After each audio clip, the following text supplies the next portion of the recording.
Do you play golf? Only if you count mini golf. One look at Lizzie's stricken face confirmed that she did not. Wow. Do you play golf, Lizzie? Like, non-mini golf, Lizzie?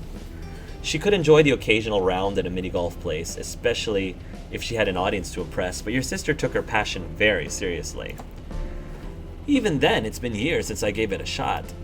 Cove groaned at the feeble pun. Oh, I didn't even catch the pun. A shot. Mom chuckled. You weren't sure if she was responding to the joke, Cove's annoyance, or Lizzie's offense. Don't worry about it. Just as well, she'd be dragging you to the green every week.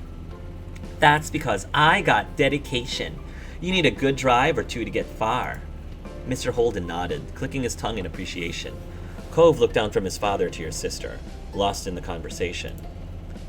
Outclassed in golf and wit. I don't get it. A drive is a type of golf shot. You should give real golf a try. Maybe I'll teach you some tricks. When is Lizzie going out and playing real golf? Don't try to change my dad to be more like you. Oh, snap. Lizzie gave Cove a dirty look at the accusation. Mommy felt the need to move the topic ahead before it got heated. Oh, nice. That's really sweet of you, but I'm sure Mr. Holden is busy. He might not have time for another hobby. Yeah, I don't think I'm made for that. Still, the offer is appreciated. Why? Then tell me something you really do already. You just go away every day. I like scuba diving, though with a business. That's more work than play these days. Surfing and reading, snorkeling. Those are things Coves likes. Wow, it's a good thing you live by the beach. You stayed quiet. Wow, it's a good thing you live by the beach. Don't I know it? I have nightmares about moving inland. No way. That's not a good joke. The sun had been setting when you'd got to your food, and by the time you'd finished, night had truly fallen. Your sticky fingers were the only remaining evidence of your meal. The kebab had been a great combination, more than the sum of its parts. The seasoning of freedom, to choose every ingredient yourself, was what made it something to remember. Rising from the table, Mommy held up her water bottle. Oh, okay, now that the food is gone, you've got to wash your hands. Okay. Vaughn, Lizzie, please hold them out. Lizzie complied, coming over and cupping her hands together in front of her. Mommy splashed some waters over her fingers and Lizzie rubbed them together, working off any residue. Here. Mom passed her a paper towel from her purse and Lizzie used it to dry off her hands. Your turn, Vaughn. You readily held your hands out to catch the water. Begrudgingly lifted your hands up. You didn't move. I don't need to. No, I am a clean freak. Even as a child, I was a clean freak. Huge germaphobe. You readily held your hands out to catch the water. Copying Lizzie, you washed your hands, taking care to clean every crevice between your fingers before wiping them dry. It's good practice before we hit 2020. So,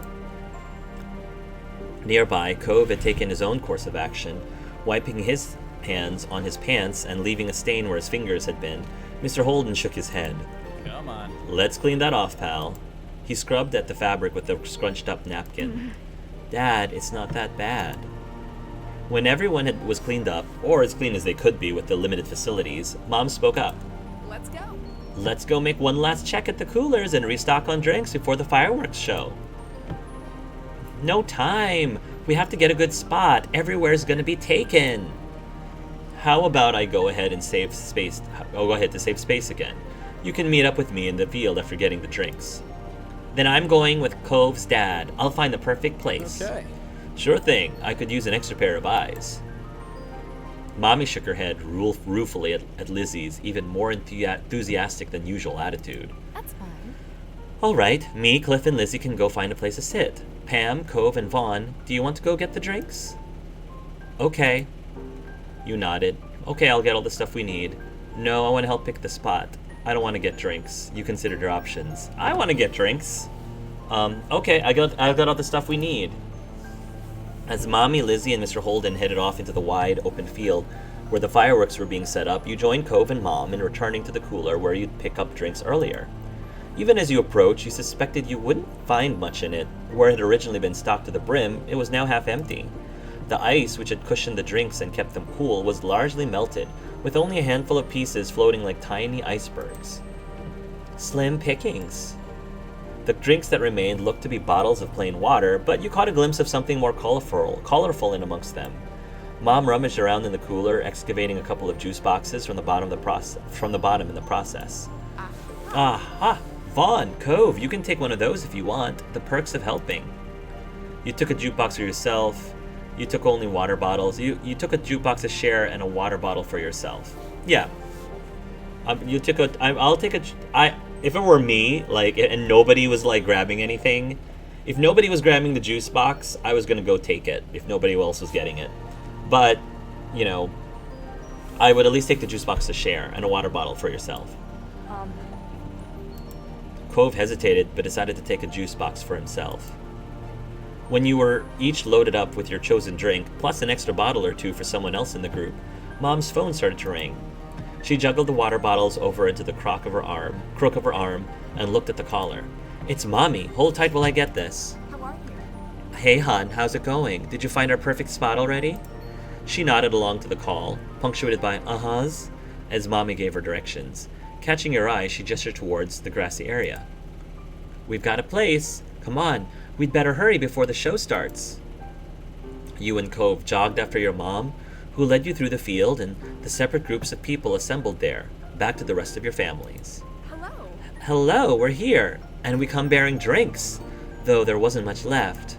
The three of you handed over the spare drinks. You held up the extra juice box. I brought this for someone. How sweet. You're so thoughtful, Vaughn. Despite Mommy replying pretty expectantly, there was just one person who made a claim to the sweet drink. Can I have it? Okay. Thanks. I love you, Vaughn. Thank you. I don't know how much she showed it, like before, but thank you. Aw, you two are a real pair. Once everyone had been equipped with a drink for the big event, you sat on the grass beside Cove and waited for the magic to begin.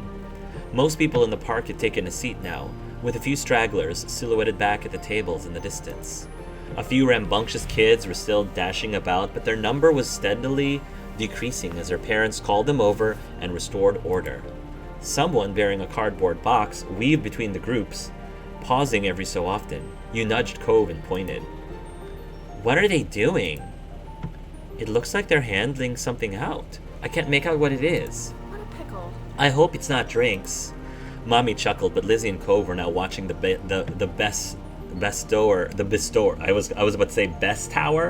bestower of mystery goods keenly. Are they gonna come to us too? Mom softly put her hands on top of your sister's shoulders, as if she feared Lizzie might bolt over to the stranger. Lizzie didn't even glance at her, eyes locked on the potential prize. I don't know. In that case. We'll have to wait and see. You're intrigued. Yeah, I'm intrigued. I want to see, like, shiny things. Studying the man with the box closely as he gradually meandered near, you could make out what he was handing out. That he was handing out small items to most of the groups he stopped at. They seemed too short to be water bottles, but beyond that, it remained a mystery. Then the boxman made his way to your group. Evening. I'm handing out desserts. Any takers? There's dessert? Lizzie squealed, hopping off the ground. The man chuckled. Oh, I'm gonna take that as a yes. Ice cream's on the menu. Vanilla flavored with a twist of either chocolate or strawberry syrup. Oh, Nice. Yeah. Nice. None for me though, thanks. Same, but the offer is appreciated.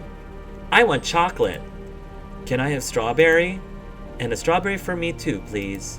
Now you are going to have to make a decision. Chocolate or strawberry. This one's easy for me. So, I, believe it or not, chocolate I'm kind of indifferent with for the most part.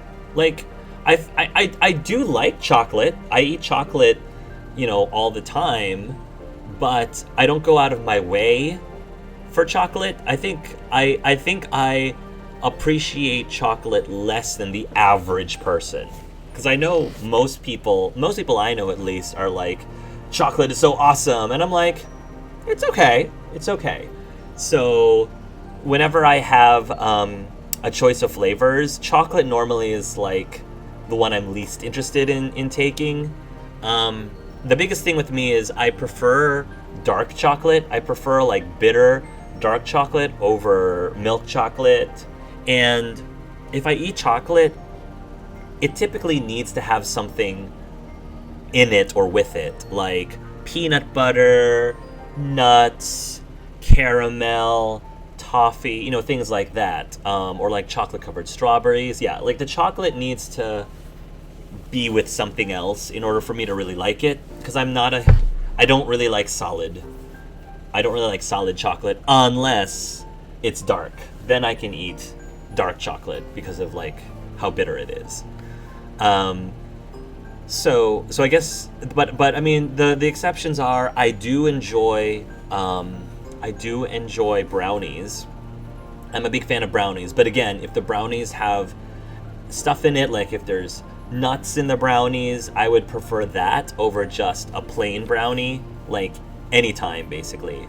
The only thing that I like that is like pure chocolate would be chocolate, like molten chocolate cakes.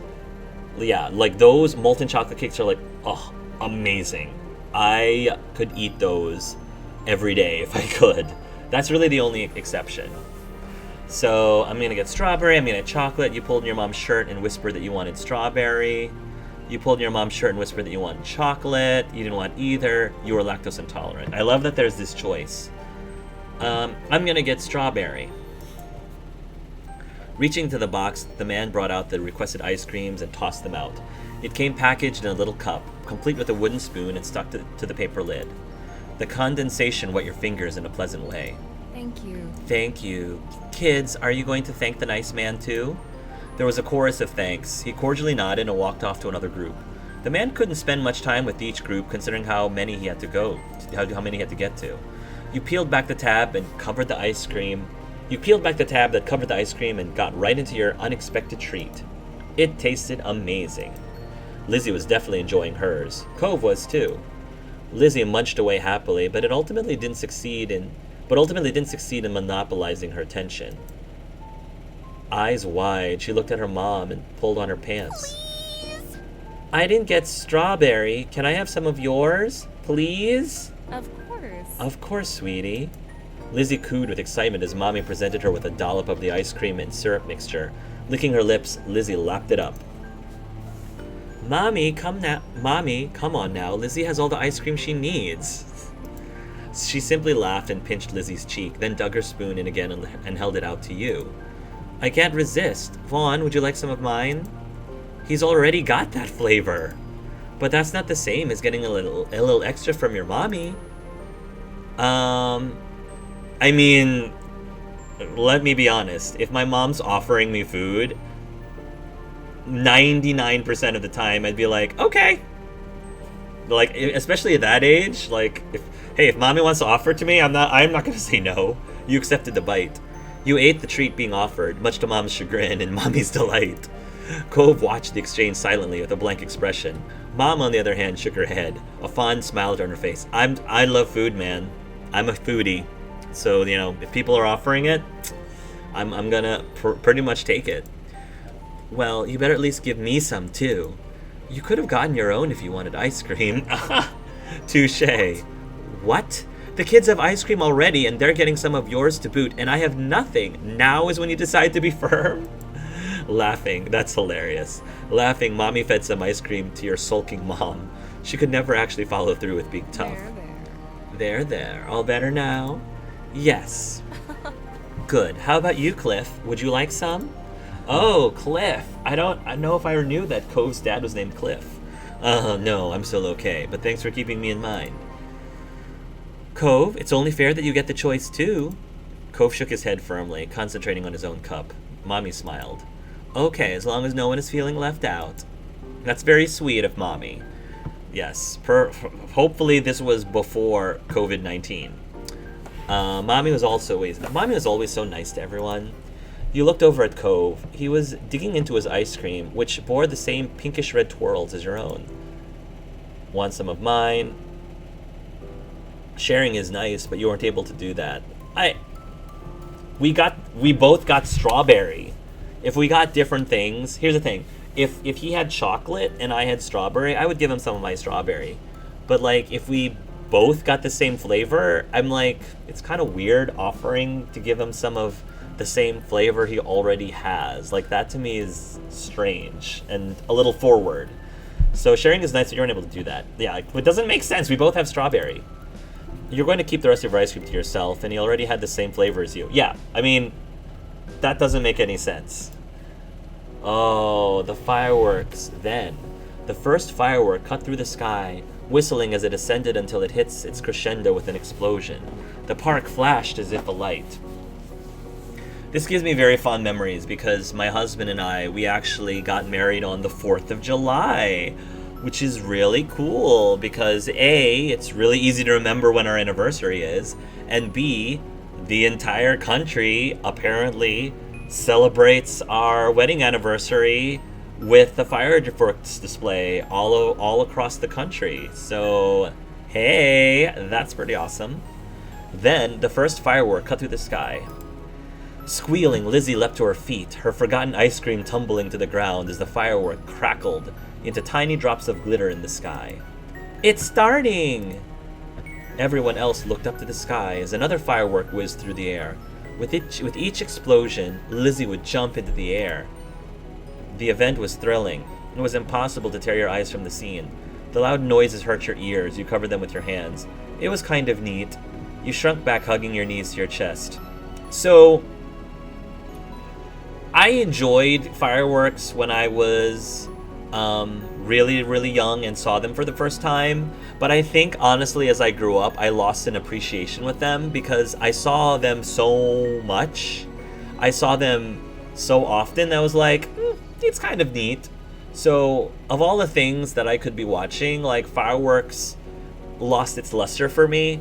Now, however, it's the opposite because we got married on the 4th of July, there's more meaning for me. It's a lot more meaningful for me about like fireworks.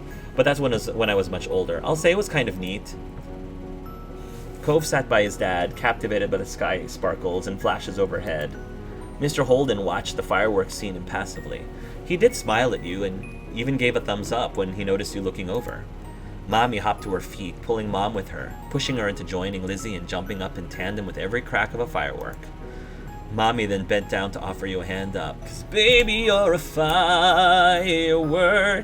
Come and show them what you're worth. Make them go up, up, up. Okay. You decided to quietly watch from the ground. You got up to join your family. Beckoning for Cove to join. Yeah, beckoning for Cove to join. Cove got to his feet, tailing after you as you stood with your family. Peer pressure! Your mom's faces lit up, literally and metaphorically, as you approached. The 5 of you shrieked and leapt along with the sparkles in the sky, not trying to contain your joy at experiencing the sights together. The fireworks continued, some twisting like the coil of a spring as they arched into the air, others shooting straight from the ground and shattering into a million tiny specks. Every color got its spotlight in the show, from fiery reds to eerie greens and blues that could rival the ocean. The show built up to a grand finale that boomed over the park and filled every inch of the sky, the twinkling lights representing the full spectrum of the rainbow. The exhilaration that had fueled you while the fireworks were going off was sapped dry now that the show had finished. You collapsed into a giggling heap on the ground, suddenly aware of how your legs ached from your exertion. Cove tumbled down with you, his expression gleeful. Mr. Holden watched his son with an expression much happier than the one he'd worn while watching the show. Lizzie gave a final whoop of delight and shared a high five with Mom as Mommy shouted for an encore into the night. You didn't know what that meant, but you liked the way it made Mom laugh. Though the sun had gone down long ago, the air on your bare arms is warm. You took in your giddy family, their spirits buoyed by the fireworks display, then your new friend and his father, who looked happy in their own quieter way and smiled. This had been a pretty special night. Oh, I love all of these vignettes these moments are really cool. It's really, really fun. And I like how there's so much flexibility about, you can do them all if you want. And there's a lot, they're chock full of a lot of decisions and dialogue choices and ways to shape your character's personality. All right, let's do library. Every year, the Sunset Bird Memorial Library held a summer reading program. Your moms and Lizzie were big fans of it. Mom and Mommy because it encouraged reading, and Lizzie because she could win prizes. When it came to what you thought of having to read a bunch of books and then going to the library with a competitive Lizzie, of having to read a bunch of books and then going to the library with a competitive Lizzie, yeah, I loved it. I love books. Each time it had been one of the highlights of your summer. Getting to hang out with Lizzie and Shiloh and learn new stuff was a lot of fun, even if Lizzie was super intense about it. You and Lizzie went with Shiloh before, and this year you'd brought Cove, too. His dad had been so over the moon about Cove being included that he'd driven all four of you. You had never been in Cove's dad's car before. It seemed a lot shinier than your mom's. After herding the group inside, Mr. Holden gave you all a wide wave with the arm that has the stingray on it. Have fun, kids. Stay in the sight of the librarians, you hear? I wish I could watch you in action, but your poor old dad has to finish up some work. I got it. Though I'm sure that won't get in the way. Heck, I'd probably hold you kids back. There is pointedly no reply from his son over what was likely meant as only a joke. Cove's dad seems to deflate a bit. I'll swing around again when this shindig ends. Yeah, you can go home now. Aw, you don't have to throw me out the door. Your sister, already in full competition mode, cut him off. For once, Cove looked grateful she was there. Come on! We have to find a table, Mr. Holden. You can talk to Cove after, when we win. Okay, see you in about an hour. Have fun. Did I say that already? My advanced stage is really catching up to me now. Bye. Bye, Dad. Bye, son. The four of you watched him shuffle out of the library, glancing over his shoulder at Cove more than once. Bye. Bye, Mr. Holden. Thank you for bringing us. Thanks, Lizzie. I don't know what you're thanking me for. Are you copying Shiloh? Distracted, Cove was already glancing around the gigantic library. I want to go explore. What? I said I want to go look around and see what's in here. But the quiz starts soon. That's why we came. Wide at the first signs of conflict, Shiloh's eyes darted between Lizzie and Cove. Then you can do it without me, right? You don't need a bunch of people. Didn't your dad say to stay with the librarians? You shouldn't go somewhere by yourself. Cove leveled an unimpressed stare at both of them. Then his eyes met yours. Cove. Hey! Why are you looking at him? Vaughn is with us. Vaughn can come if he wants to. I love you, Cove, but the reason we're here is to do this quiz thing. So, if you want to abandon us, I would rather you didn't, because your father told us to stick together, so... Cove's idea is more fun. No. No. I'll stick with Lizzie. I'd rather go exploring. The quiz sounds better. Go over to Cove. Stay next to Lizzie. Could I just tell Cove, encourage Cove to stay with us? With all of those choices, my choice would be to encourage Cove to stick around and stay and be like, dude, come on, man. We're supposed to be we're supposed to be a quiz team. That's the whole point of coming here, and trying to abandon us is a little rude, to be perfectly honest. And I would tell Cove that, but that's not one of the options. So Cove's idea is more fun. No. I'll stick with Lizzie. No, because that's not the reason why I'm staying. I'd rather go exploring. No. The quiz sounds better. I'm gonna say quiz sounds better. Go over to Cove. No, because I don't agree with Cove. I think Cove should stick with us. His dad said to stick with us, pretty much. So I would not enable him. That's the thing. I wouldn't want to enable him to go against something his dad. Because again, I was a goody two shoes as a kid. Stay next to Lizzie. The quiz sounds better. Lizzie's entire face lit up in a bright grin. You didn't take many things seriously, but the quiz really was fun, at least to you. But Cove, meanwhile, was making a face you couldn't read. Well, Cove, I'm sorry, man, but this is why I came. So if you want to leave, I'm not following you. Because, again, I think you're kind of being a little rude. Okay. Without another word, he turned and walked away on his own. And once Cove was gone, Lizzie's mind was immediately stuck on the quiz again. All right. Right, let's win this one. All right. I'll do my best. Besides, I wanted to hang out with Shiloh too. Actually, one of the main reasons I want to do the quiz is because I really like Shiloh a lot. I have a feeling. This is just my prediction. I have a feeling that when as Shiloh gets older, I have a feeling he's gonna be like really cute. I just have this feeling he'll be really adorably cute, as a teenager and an adult. So I'm keeping an eye on this one. Like, Cove is cool too, but so far, personality-wise, just pure personality-wise, I can see my character realistically being more compatible with Shiloh than with Cove at this moment in time. But again, keep in mind that Cove is dealing with the divorce of his parents still, and so his true personality, that's why I'm really curious what his personality was like before his parents divorced. Like, is he really this standoffish, like, by nature, or was this a more of a recent thing? And if I had met him before this, would he be any different? I feel like he would have been a little bit different. So again, I'm definitely not crossing Cove off, but I'm also keeping my options open with Shiloh, and I'm keeping an eye on Shiloh right now because he seems really cool. I love his personality. It only took a few minutes for your team to be set up with pencils and papers that had multiple choice questions to fill out. There were 10 normal ones and 2 bonus ones. We were glad everyone got their own paper. If groups had to share one, Lizzie would for sure write whatever she thought was best. From past experiences, you knew it wasn't worth it to try arguing with her about different answer ideas. You'll just have to pick what you think is best and leave Lizzie and Shiloh, who always agrees with her anyway, to choose their own things. First question. It wants to know what fruit was giant and shared... It wants to know what fruit was giant. I feel like it's Peach. James and the Giant Peach. And shared a book title with a boy named James. It's definitely Peach. I mean, it's got a food in the title. An orange food in the title. Of course I'm gonna know this one. I should know this one, but you guys pick whatever you want. The starting answer you marked on the quiz was Peach. James and the Giant Peach. Giant Peach.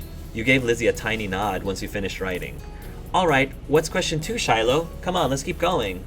This one asks, which member of the Bucket family, is the protagonist who wins the trip to Willy Wonka's factory? That would be Charlie. Charlie Bucket. Shiloh quietly repeated the big word to himself all in one go. Maybe make sure he got it right. Protagonist. That's the main character of the story. Thanks, you're so smart, Lizzie. So, who is it? Charlie. Vaughn, write Charlie. You looked back at the paper and wrote Charlie.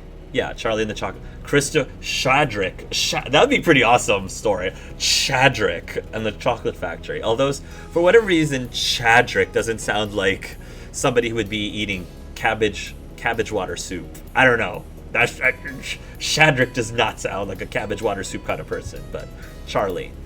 Without even giving your answer sheet a glance over, Lizzie scanned the question guide and looked at the next one. Kissin' Kate Barlow was famous for one type of makeup. It wants to know which one it is.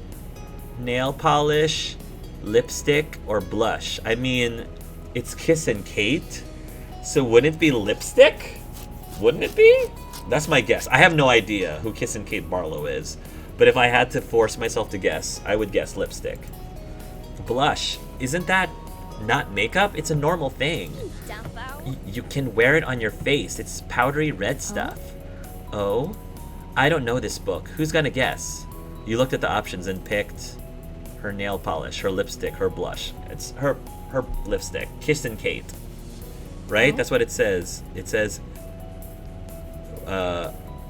Kissin' Kate Barlow. Yeah, her lipstick. Alright, that's a cool name she's got. With that settled, Shiloh took it upon himself to check the next question. Oh, I don't like this one. Who was the mean green man who it's the Grinch, who terrorized, the green man that terrorized Whoville? It means he bullied them really badly and was terrible. You know everything. That was a little funny since Lizzie said she didn't know something just on the last question.